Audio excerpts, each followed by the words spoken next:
আপনাদের হাতের এই অনামিকা আঙ্গুলের শীর্ষ পর্বে অর্থাৎ টপ পর্বে যদি কখনো তিল চিহ্ন থাকে বা এক্সট্রা কর থাকে, এমনকি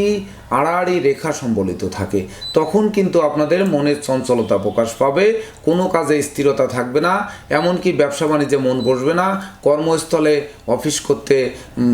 ইতস্তত বা বিশেষ করে অনিচ্ছা বোধ হবে, নদী সাগর জঙ্গলে ভ্রমণের ইচ্ছা জাগবে, এমনকি ভ্রমণজনিত দুর্ঘটনায় পড়তে হবে, চোর সিটিংবাজের দৌরাত্মে পড়ে যথাসর্বস্ব হারাতে হবে, সেই সঙ্গে